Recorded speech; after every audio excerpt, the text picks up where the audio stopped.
Hello, beautiful souls. Whew. So, I had a rough morning.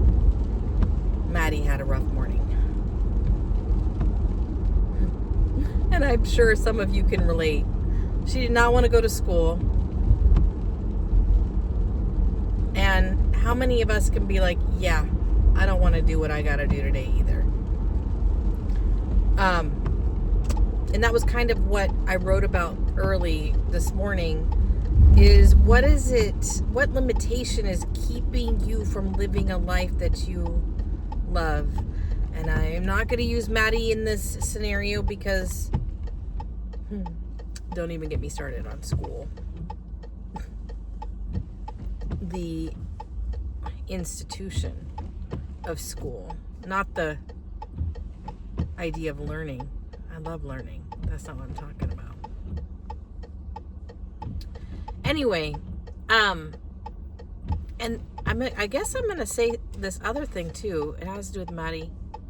So, for those of you that are new here, that's my daughter. But she's in middle school, and it is track season, and it just started, and so here comes a big fire truck. Big noise in a second here. Hope everybody's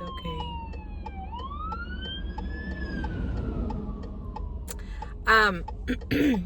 Anyway, so, when you start a sport or you start something new, there is this period of uncomfortability, I'm going to call it. And if you started a workout routine or, I remember when I first started lifting weights, oh my God, on my leg days, I could barely get up and down the stairs. And so, like I was trying to tell Maddie, when we start something new, sometimes there's a learning curve and sometimes it feels really bad. But that doesn't mean that we quit. We try to do everything we can. And we try to do everything we can to make ourselves feel better, more comfortable. Like for her, stretching, salt bath, foot soak, hydrating, make sure she's eating enough, all of those things for that particular thing. But spiritually too, that I see a similarity, I see a pattern.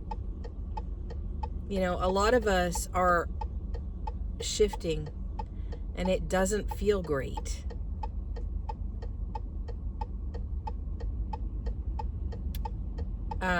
There is this period of acclimating to our new consciousness.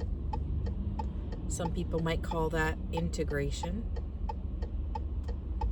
Whatever, tomato, tomato. Anyway, so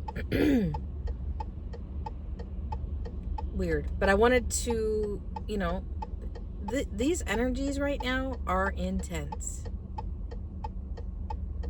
And it's what I always say, but I feel like I need to say it again. What you're focusing on is partially creating your reality. And what I mean by that, because I have a lot of friends I talk to, and the ones that are focusing on their limitation, focusing on their stuckness, without taking action, are having a really hard time right now. And I'm going to say that a lot of us are having a really hard time right now. Even just knowing what is real. But I think what's happening is that a lot of us are undergoing, like I said, this shift in consciousness, and what we used to value and what we believed, we're no longer believing. And so when everything is built upon the foundation of something you no longer believe in, talk about upheaval. A lot of people are undergoing an existential kind of crisis. Like, what am I even doing here? What is the purpose of my life beyond, what I've been told? Which, like, what have you been told? It's important to look at it. Especially I'm around a lot of young people. So they get out of high school, and then what? They get a job, right? They get hopefully a career, maybe. Maybe they go to school. But all of a sudden, they are stuck. And I'm gonna say it like that because that's how I'm seeing it among people. And it doesn't matter if they are 18 and just got out of high school and they're working a job they don't particularly like, but they got to make some money, and then they start, if they get their own place, and then they have their bills, and then they are stuck. You're stuck in the loop. And don't get me wrong, money is a necessity. So we have to have money, because some people are like, oh, well, a lot of spiritual people that I have known have quit everything, like detached from society. And I, at the beginning of my awakening, was told by my higher self that there is more than one way to look at all of this. In other words, you don't have to give up your house. You don't have to give up your job. You don't have to give up the idea of money, right? You can still be growing spiritually and still be in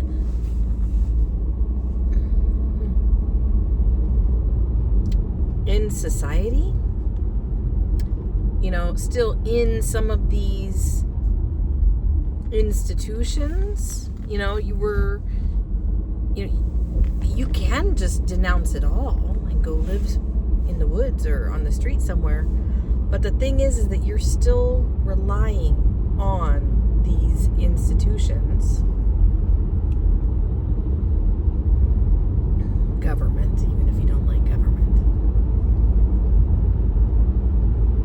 Anyway, we're all just, especially me, I'm trying to find a way forward that feels better than the way I was programmed to believe that I had to live my life. I believe that was a lie.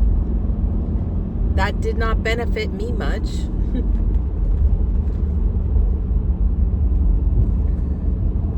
And so how can I move forward in a more aligned, soulful way and still be a mom and still be, a friend and still be a partner and be a homeowner and do all of the things and still get money, but have it be in a more aligned way that doesn't feel soul crushing?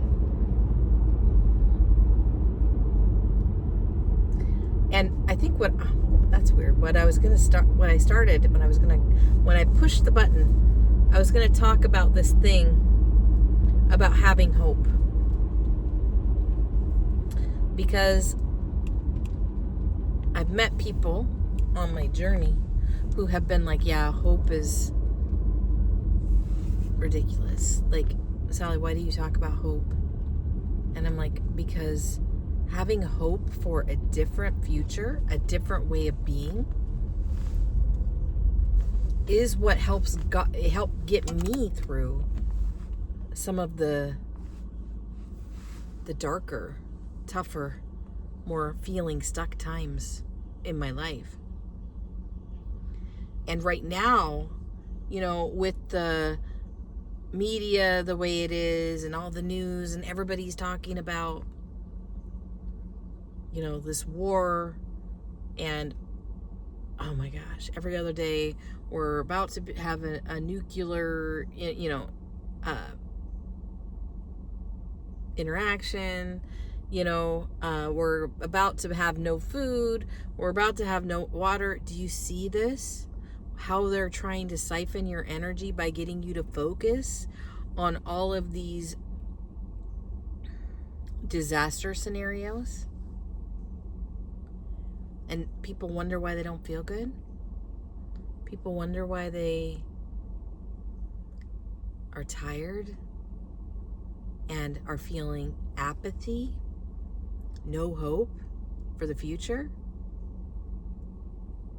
In addition to the normal existential crisis that normally happens with these shifts in consciousness, if you are entertaining such, I'm going to call it negativity, because I don't even know if it's real. It doesn't feel real to me.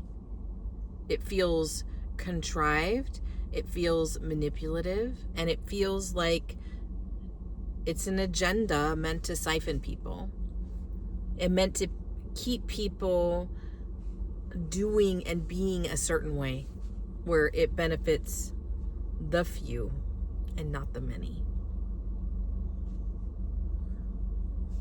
So I talked a little bit this morning in my thing about gratitude, and it's really important that if you are having a hard time right now, to develop a gratitude practice, not a gratitude perfect, a gratitude practice of, being in the moment and figuring out, for yourself, what am I grateful for? And it doesn't have to be big and earth shattering. Like for me, outside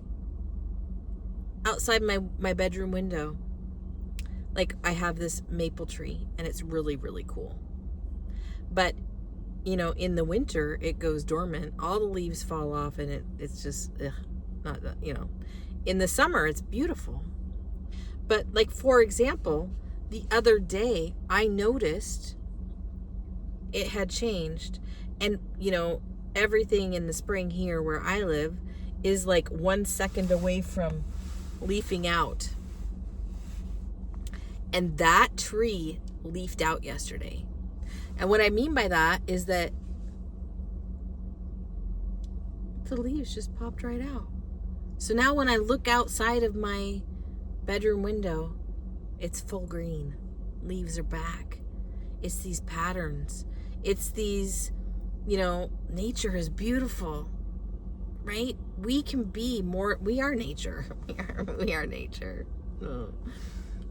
Allow these patterns in your life of dropping the leaves, going dormant for a little while, and then they come back.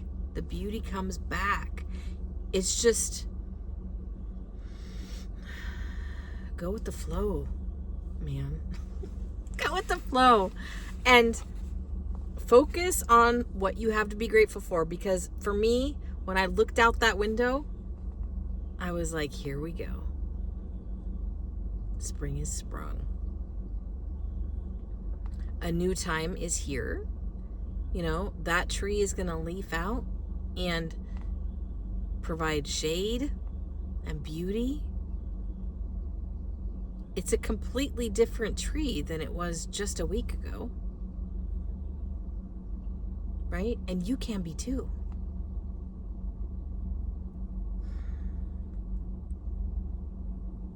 So focus on what you have to be grateful for in your life.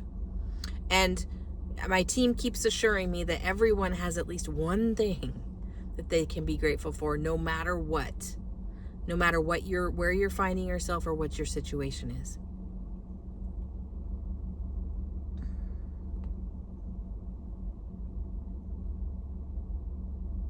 And if you can't find at least one thing, you gotta look harder.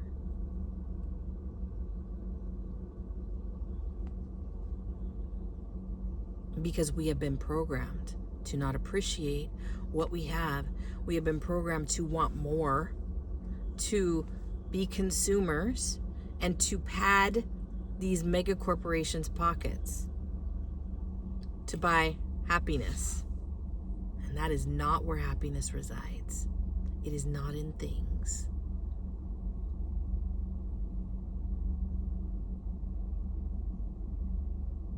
It's in a way of looking at life.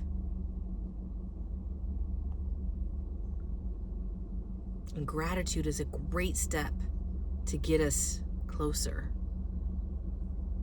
to being able to be happy. Even in these really tough circumstances that we're finding ourselves in the world now, we can be happy. It doesn't have to be one or the other like we've been told.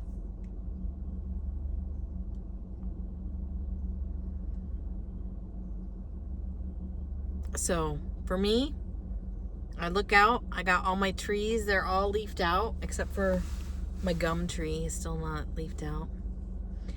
But I know that's coming. Every year it's really late, that one. And so I'm like, did it die? Like, do you know what I mean? It's like all the rest of them are beautiful.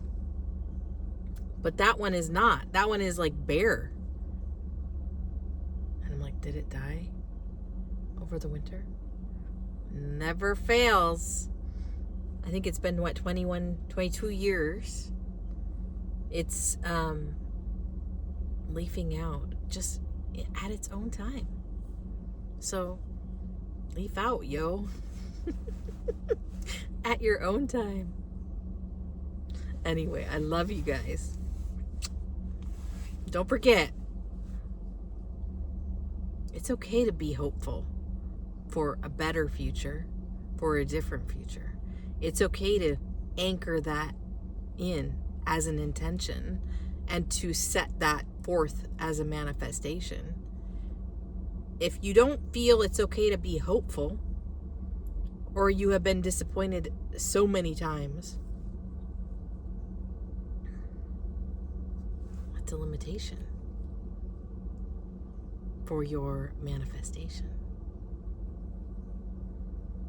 Because we have to believe it is real. And you can call it hope. You know, people like to argue with me in the spiritual community about the word hope and what that feeling or what that is. And I just look at it like it's a wish. You know, where you send your breath out with an intention. Hope is the same thing for me. Anyway, love you guys. Bye.